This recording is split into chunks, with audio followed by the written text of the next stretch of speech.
Sa lahat ng bike na nilabas ng Carosta, ito lang talaga yung pinaka nagustuhan ko sa kanila.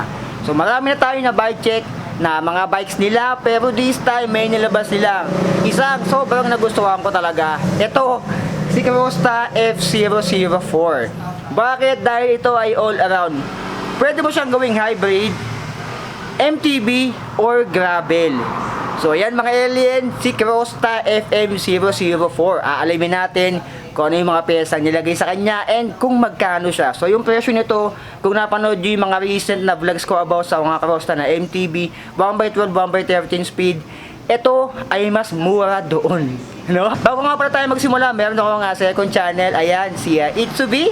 So sana supportahan nyo rin yan si Itsubi. Diyan natin ipapost yung ating mga casual vlogs, mga comedy, live stream, tips and tricks, and kung ano-ano pa. So sana subscribe nyo rin yan. Ayan, no? Search nyo lang sa YouTube Itsubi or click nyo yung link dyan sa video description tsaka sa comment section dyan sa baba. So sana supportahan nyo rin si Itsubi. Kawawa naman, umiiyak ako, wala siyang subscriber. So yan mga alien, alamin na natin kung ano yung pesa nito. Tingin nyo naman yan. Oh, yan pala. So like, comment, share, and subscribe sa amin ni Itsubi.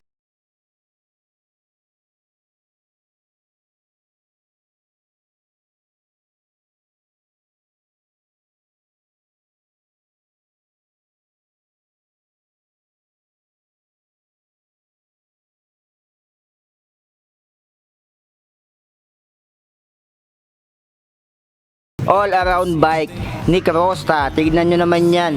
Sobrang nagustuhan ko talaga to. So yung frame nito ay tulad pa rin sa mga naunang Carosta. Alloy 6061 yung material na ginamit dito. So sinukat ko yung kanyang effective top tube. Yan ay 55 cm. So yung size naman ito ay 16.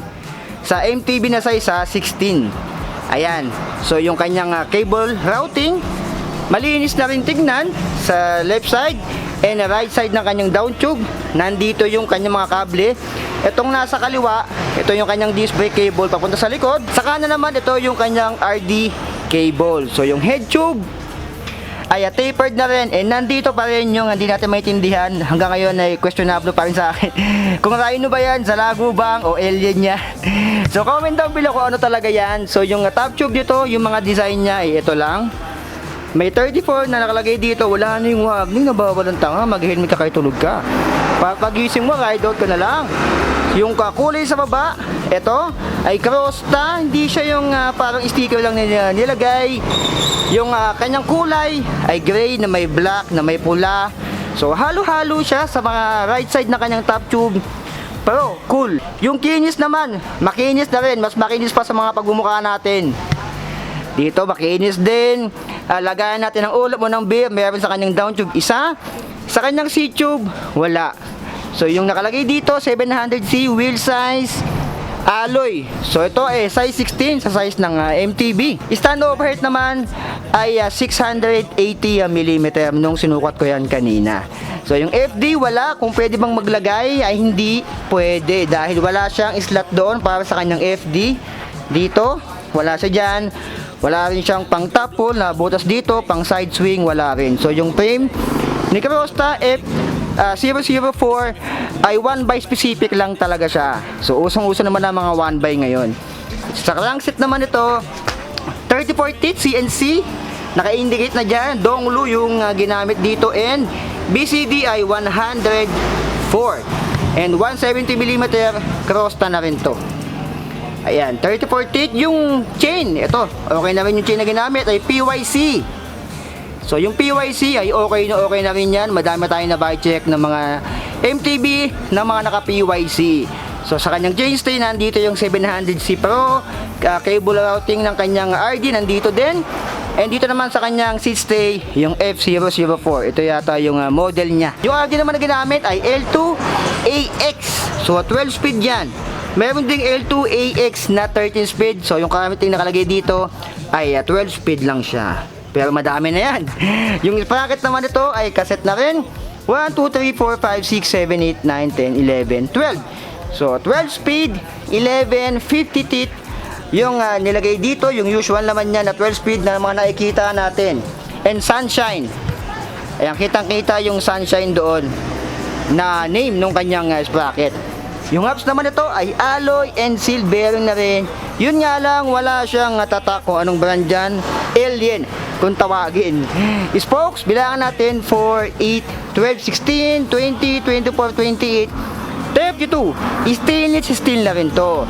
Yung kanyang valve ay syempre hindi pa ito nakapress na valve. Ito ay naka-fader valve pa. Yung gulong ay okay na rin. Kenda. So Kenda tires 700 by 40C. Ang lapad na nito. Ayan yung 40C. Ito yung 40C na clearance niya. Ayan. So nasa inyo kung lalakihan nyo pa yan. Pero feeling ko okay naman ito sa ganito eh. Oh. Yung clearance sa baba, ayan. Siguro kaya pa. Ng mga 42. So kayo nang bahala dyan. 40C pinaka-safe niya. Dito naman sa likod. 160mm rotors. 6 bolts and QR. Nandito naman yung kanyang post mount brake caliper. Seat post. Tignan natin yung seat post ito. Okay? Seat post ay 30.4 yung naka-indicate dyan.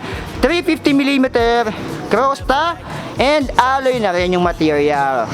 Sa kanyang pedals, stock lang din to. Dalawa yung adjustment ng kanyang upuan dito. Bakal tong railings ang saddle. Yung upuan niya ay Crosta na rin. Malambot-lambot. So ganito yung mga saddle ng mga MTB na Crosta na mga na-bike check natin. Ito, yung binago sa mga Crosta ng mga MTB na nababike check natin. Ginawa siyang rigid fork. So currently yung setup nito ay hybrid. So bakit tinawag na hybrid? Dahil yung frame niya ay pang MTB, yung fork niya ay pang gravel or road bike, and yung gulong niya ay 40C. So pang gravel yan. So ito ay naka-hybrid setup, pero mamaya pag-uusapan natin yung iba pang setup na pwede nyo gawin dito. So yung harap, spokes, through din, double wall alloy yung rim, Pro 004 na rin, Crosta, naka Schrader valve din, Kenda 700 by 40C, 160mm rotors, 6 bolts, and quick release din yan sa harap. Head tube ay tapered na rin. Yung clearance sa harap, ito yung 40C ayan, ayan yung 40C sa harap. Sa mga nagtatanong, baka magtanong kayo. So sakto lang yung 40C sa harap niya. So kayo nang bahala kung lulubangan nyo yan o iksyan nyo, kayo nang bahala. So ito naman, kanyang stem ay alloy na rin. And para siyang nakatak position dyan. Para feeling ko hindi siya masyadong negative. Nasa 60mm yung haba. And ito naman kanyang headset, stock lang to. Pangkaraniwan, ball bearing pa yan. Yung kanyang handlebar naman ay may pagka-back swift ng kaunti. Alloy na rin to, Crosta 700mm. Yan yung kanyang shifter L2AX. And yung brake naman niya ay Sieve Simmers. Handle grips, tignan natin. Wala siyang lock-on. Ayan, wala siyang lock-on yung mga handle grips niya. So alamin natin yung timbang ni Crosta F004 na naka-hybrid setup. Okay, timbangin natin si Crosta F004, latest hybrid bike ng Crosta. So 00, 3, 2, 1, dahan-dahan lang naangat. Okay, tignan natin yung actual weight nya, 14. Ayan, so nasa 14 kg lang siya si Crosta. Ayan, no. So 14 kg si Crosta F004 na naka-hybrid. Okay, ayan yung timbang niya, nasa 14 kg lang si Crosta F004 na currently naka-hybrid setup. So kung tatanungin nyo ako ano ba yung magandang unang i-upgrade dito, halos wala ka nang i-upgrade kung hindi ka naman mahilig sa mga upgradean. Siguro pag nagtagal-tagal, last pa rin mo muna yung karamihan kung ano yung unang masira, yun muna yung palitan mo. Huwag yung upgrade ng upgrade, lalo pag bago pa lang yung bike mo. So itong suggestion ko sa iyo ay pwede mo tong gawing Halotech. Ayan, naka 34 teeth na rin. So 2x, hindi siya pwedeng gawing 2x dahil wala namang lagayan ng air dito. 1x specific lang yung kanyang frame. Alloy na rin, makinis, and naka internal cable routing, 700 by 40 yung gulong. Kung palalaparin nyo pa, nasa sa inyo, naka 1 by 12 speed 34, 11 by 50 teeth. So yung mga ganitong setup, pwede na sa mga long rides. Kung mahilig kayong mag-remate, ayan, tignan nyo, naka-attack position siya dito. Tignan nyo yan. Ayan, no. Naka-attack position siya pag medyo layo-layo tayo ng konti. Ayan yung itsura niya pag medyo malayo. Ayan. So mga gustong mag-remate or mahilig remate, naka-attack position na to. Si Crosta. Kasi yung iba sa inyo ginagawang ginagawang hybrid or ginagawang rigid yung fork ng mga MTB nila. So dito kay Crosta, hindi ka nagagastos pa kung ganito yung kukunin mo. Tingnan mo naman yan, naka-rigid fork na siya. Alloy na rin to and maluwang na rin dito sa harap. Ayan. So, hybrid setup siya ngayon. Pero kung gusto mong gawing MTB to, palitan mo na lang yung kanyang fork. Lagyan mo ng lagyan mo ng may suspension, yung gulong. Pwede mo 27.5 or 29er. Pag 29 siguro, by 1.95 lang yung kaya mong ilagay dito. So, ayan. 27.5, mga 2.1, mga ganon na size ng gulong. So, ito ay mas mura sa mga naunang na bike natin ng mga Crosta na bisikleta. Kasi yung mga nauna, di ba, nasa 13 to 14,000 pesos, 12. Pero ito, grabe. Nagulat ako sa presyo nito. Akala ko papalo ito ng mga 13 at 12,000 pesos, pero hindi pala. Ang current price na ngayon dito kay Budget Bikes Cavite ay, ayan, yung SRP niya ay 12,000 pesos, pero yung cash niya pag dito mo binili ay 11,500 pesos. So 11,500. Sa 11,500 mo, meron ka na or magkakaroon ka na ng bike na all around. Kung trip mo mag MTB, palit ka lang ng gulong, palit ka lang ng fork, or kahit yung gulong na lang. So nasa sa'yo, hybrid setup. Kung gusto mong gawing literal na gravel bike to, pwede din naman. Palitan mo na lang kung yung kanyang handlebar, gawin mo drop bar yan. Yun nga lang, dito ka medyo mahihirapan sa pag-setup nito. Ayan, sa mga drop bar setup. Pero yung ganito kasi ginawa sa talaga, yung ganitong setup ginawa sa hybrid. So ayan, tatlong choice mo dyan: gravel, hybrid, or MTB. Pag nagsawa ka sa MTB, gawin mo gravel. Or pag nagsawa ka naman sa ganitong setup na hybrid, na naka-attack position, so ikaw, palit-palit ka na lang ng mga pyesa dito. So 11,500 dito lang yan kay Budget Bikes Cavite sa Patio Terona. Ayan yung kanilang address, yung number, and mabibili nyo rin to dito sa kanilang Shopee page. Yung link nandyan, yung product link nandyan sa video description and nasa comment section. Pwede nyo rin itong i-home credit dito sa kanila. So punta lang kayo dito mga alien, kay Budget Bikes Cavite. Dito ko lang nakita to, hindi ko sure kung sa ibang bike shop, sa ibang shop, or meron nito 11,500 pesos yung cash. Alam ko limited lang to dito ngayon eh. So ayan, nakakenda tayo. Para sa akin, sarili kong opinion okay na yung ganito kasi nakakenda na L2.